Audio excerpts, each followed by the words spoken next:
Assalamualaikum warahmatullahi wabarakatuh. Kami dari kelompok 1 sesi 1 kelas 10 IPS 5 dari SMA N 1 Sumber. Kami di sini ingin menjelaskan tentang kerajaan Kalingga atau Holing. Assalamualaikum warahmatullahi wabarakatuh. Saya Hayalan Darmawan dari kelas 10 IPS 5 akan menjelaskan tentang kerajaan Kalingga atau kerajaan Holing. Kerajaan Kalingga pernah hadir di dalam sejarah kerajaan bercorak Hindu-Buddha di Nusantara pada abad ke-6 Masehi. Kerajaan ini mencapai masa kejayaan ketika dipimpin oleh seorang raja perempuan bernama Ratu Sina pada tahun 674 Masehi sampai tahun 695 Masehi. Wilayah kekuasaan Kerajaan Kalingga mencakup sepanjang pesisir pantai utara di Jawa Tengah hingga wilayah pedalaman di bagian selatan. Adapun pusat pemerintahannya diperkirakan pernah berada di Pekalongan, Jepara atau di Pegunungan Dieng. Kerajaan Kalingga yang juga disebut dengan nama Holing, Keling atau Heling meninggalkan beberapa peninggalan berupa prasasti dan candi-candi yang masih dapat ditemukan hingga kini. Kerajaan ini juga merupakan pendahulu dari kerajaan-kerajaan besar yang nantinya berkuasa di tanah Jawa. Assalamualaikum warahmatullahi wabarakatuh. Nama saya Haji Mahendra dari kelas IPS 10 IPS 5 absen 1. Saya di sini ingin mempresentasikan tentang sejarah Indonesia, pendiri dan raja-raja Kalingga. Berdasarkan catatan dalam prasasti Sojomerto, terungkap bahwa pendiri kerajaan Kalingga adalah Dapunta Sailendra. Para keturunan Sailendra ini nantinya menjadi cikal bakal lahirnya kerajaan Mataram kuno yang mulai berdiri sekitar abad ke-8 Masehi. Raja pertama Kalingga bernama Prabu Wasumurti yang memimpin dari tahun 594 sampai 605 Masehi. Ia digantikan oleh Prabu Wasugeni pada 605 sampai 632 Masehi. Raja kedua ini adalah ayah dari Ratu Sima atau Dewi Wasuwari yang nantinya membawa kerajaan Kalingga ke puncak kejayaan. Sebelum Ratu Sima menjadi pemimpin Kalingga sejak tahun 674 Masehi, tercatat ada beberapa raja lainnya antara lain Prabu Wasudewa, Prabu Wasukawi, hingga Prabu Kiratasinga. Dikutip dari buku bertajuk Catatan-catatan tercecer mengenai Kerajaan Kalingga dan Raja-Raja pra-Islam di Jawa Barat. Pada 674 Masehi, Ratu Sima resmi naik tahta di singgasana Kerajaan Kalingga. Ratu Sima menggantikan suaminya, Prabu Kiratasingha, yang meninggal dunia. Di bawah kepemimpinan raja wanita ini, Kerajaan Kalingga mencapai puncak masa kemasan. Letak dan sumber sejarah Kalingga. Menurut Amurwani Dwi dan kawan-kawan dalam buku Sejarah Indonesia 2014, nama Kalingga diduga terinspirasi dari Kalingga, sebuah kerajaan yang terletak di India bagian selatan. Sumber sejarah mengenai keberadaan kerajaan Kalingga di Jawa Tengah diketahui dari berita-berita Cina. Salah satunya adalah catatan dari zaman dinasti Tang 6896 Masehi yang memberikan keterangan mengenai letak Kalingga.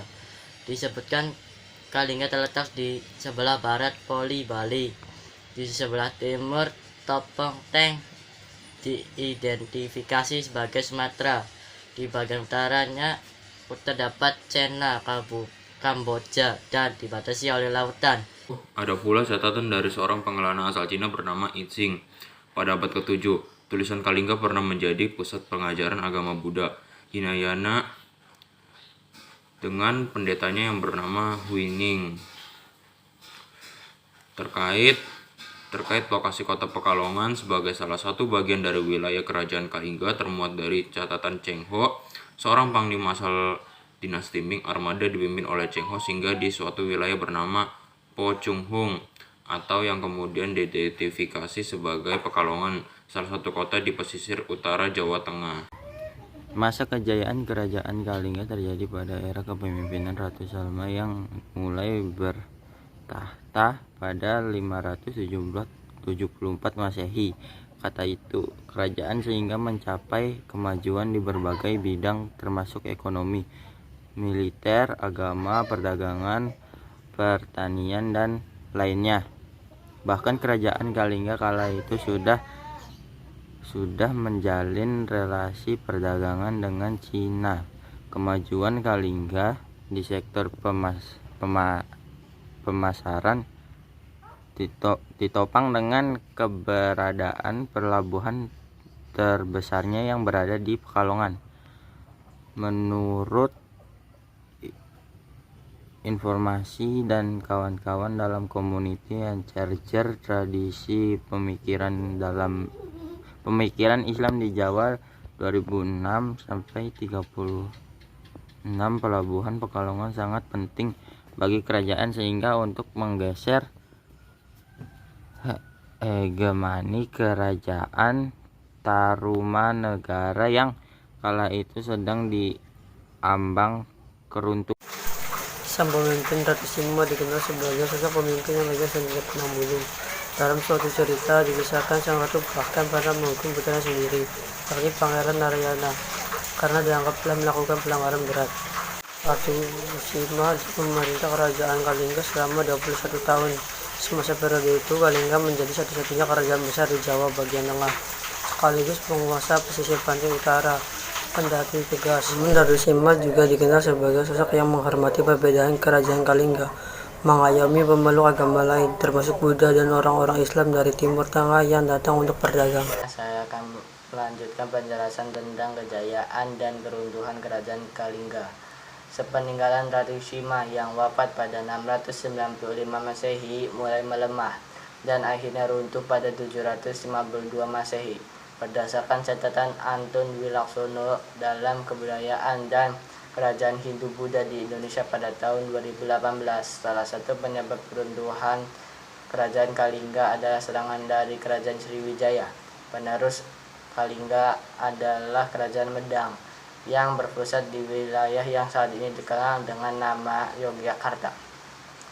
Pada abad ke-10 Masehi, kerajaan yang kerap disebut sebagai Kerajaan Mataram kuno ini dipindahkan ke Jawa bagian timur dan menjadi cikal bakal dari rangkaian kerajaan besar yang menanti berkuasa di tanah Jawa. Assalamualaikum, saya Fadil Mustafa. Saya di sini untuk menyebutkan dan menjelaskan jejak peninggalan kerajaan Kalingga. Yang pertama, Prasasti Tukmas. Prasasti Tukmas ditemukan di lereng barat Gunung Merapi yang berisi pesan mengenai hubungan manusia dengan dewa-dewa Hindu. 2. Prasasti Sojomerto.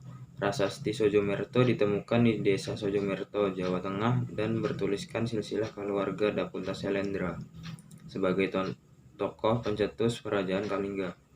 Yang ketiga, Candi Angin. Candi Angin terletak di Kecamatan Keling yang menurut sejarah pernah menjadi tempat penyembahan karena di bagian bangunan candi terdapat sebuah pusaran angin. Yang keempat, Candi Bubrah. Candi Bubrah berlokasi di Desa Tempur, Jepara yang diduga menjadi pintu utama atau gapura sebelum menuju Candi Angin, karena jaraknya hanya sekitar 500 meter. 5. Situs Puncak Songolikur, Gunung Muria.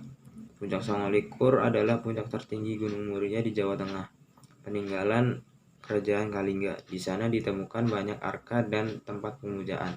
Sekian yang dapat saya sampaikan, kurang lebihnya mohon maaf apabila ada salah kata-kata dari teman-teman saya, mohon dimaafkan. Saya akhiri, wabillahi taufiq wal hidayah. Wassalamualaikum warahmatullahi wabarakatuh.